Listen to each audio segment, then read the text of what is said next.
What if your blood knows things about you your mind can't even grasp? Have you ever wondered if those quiet letters, A, B, or O, mean more than just medical info? Could they reveal something deeper, psychological, maybe even spiritual? Carl Jung believed the unconscious speaks in symbols, often hidden in the ordinary. So could your blood type be one of those symbols? A subtle but powerful reflection of your inner identity?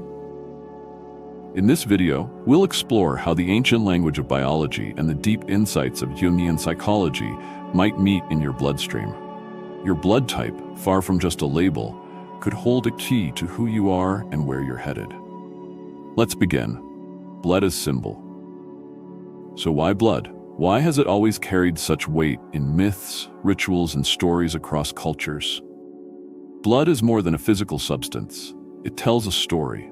It's about origin, identity, and the quiet forces behind your daily choices. Carl Jung, whose life's work focused on what lies beneath the surface, might have seen blood as one of the most symbolic elements of the human body. Its constant motion mirrors the flow of our unconscious. Its role in keeping us alive makes it a perfect symbol for psychological energy and vitality. This brings us to an interesting intersection, a place where ancient metaphor meets modern meaning, and where East and West surprisingly connect. East meets the West long before the ideas of Jung became widely known. A different way of understanding blood appeared in Japan. It was called the theory of the personality of Ketsueki Gata, and he suggested that a blood type affects not only health, but also a person. At first glance, this may seem superstition, but through the symbolic lens of Jung, something deeper is visible. We see two worlds, Eastern and Western, using different words to express the same idea. Jung's archetypes and Japanese blood groups echoes each other in an amazing way. This is not about scientific evidence. We are talking about psychological models, those universal topics that are repeated in different cultures and times because they are part of human being. And as soon as we recognize them, they can become powerful tools for growth. In our journey, Jung called the process of becoming a holistic individualization. This is the path of integration of your conscious I with the deeper parts of your unconscious. This is not about becoming someone new, but about becoming completely yourself. Along the way, you open your dominant internal forces, your archetypes, and come across hidden parts of yourself which bring balance. If you think about your blood group not as a definition, but as a kind of symbolic plan, it can become a leadership. She will not tell you what to do, but can show how you naturally move through life, where everything is easy to give and where growth can require effort. Let's look at what each blood type can tell, not only about biology, but also about your psyche. Type A, the architect. People with type A blood often have a strong need for order, structure, and precision. In Jungian terms, they may reflect the sage or perfectionist archetype, those who seek wisdom through discipline and calm through clarity. Their minds prefer patterns. They thrive when things are organized and predictable. They're reflective, thoughtful, and often the quiet backbone of families, teams, and creative work. But every strength has a shadow. For type A, that shadow appears when order turns into obsession, when striving for perfection leads to inaction or anxiety. Jung taught that our path to wholeness requires us to balance our strengths. For type A, that means learning to release control and embrace the unknown. Type B, the explorer. While type A finds comfort in control, type B comes alive through spontaneity. These are the creatives, the free spirits. In Jung's model, they mirror the explorer or rebel archetype, those who challenge the rules, follow their instincts, and value freedom over certainty. They bring energy and flexibility. Their ability to adapt is rooted in a natural feel for life's changing rhythms.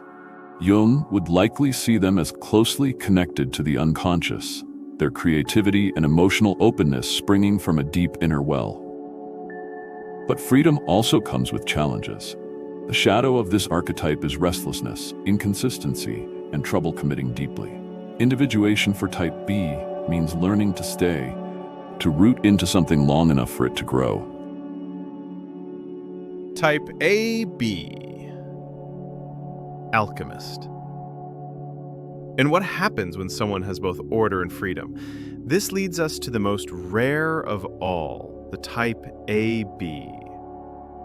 These people carry features both like A and B, logic and emotions, structure and stream.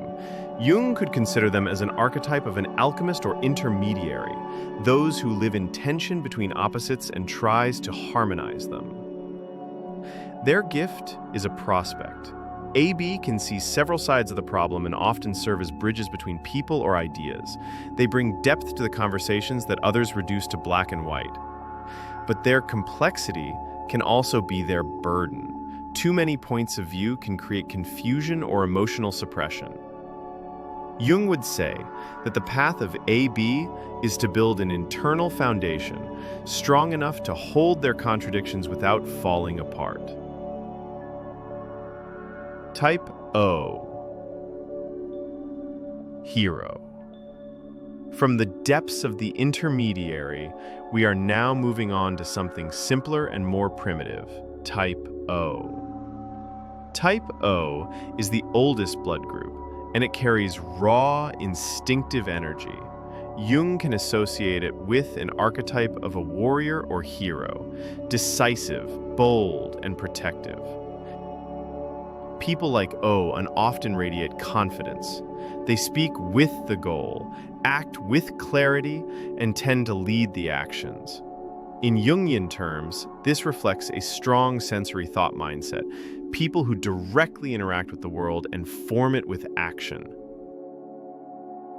But even the hero has a shadow. When they are unbalanced, their power can harden in stiffness, and their clarity can become strong or aggressive.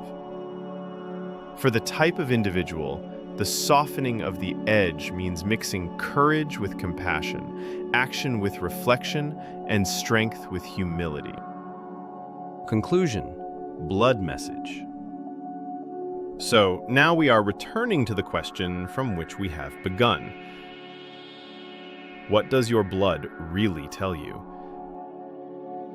Your blood type is not just a medical fact. It can be a symbol, a small fragment of a large puzzle of your life.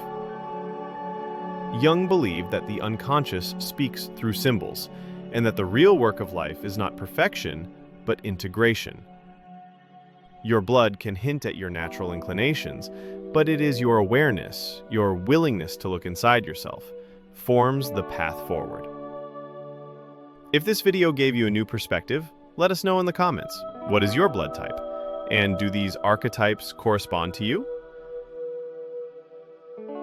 We are here to think deeply and grow together. Until the next time, remember, some of the deepest truths are hidden in sight. Your blood does not just tolerate oxygen, it carries meaning.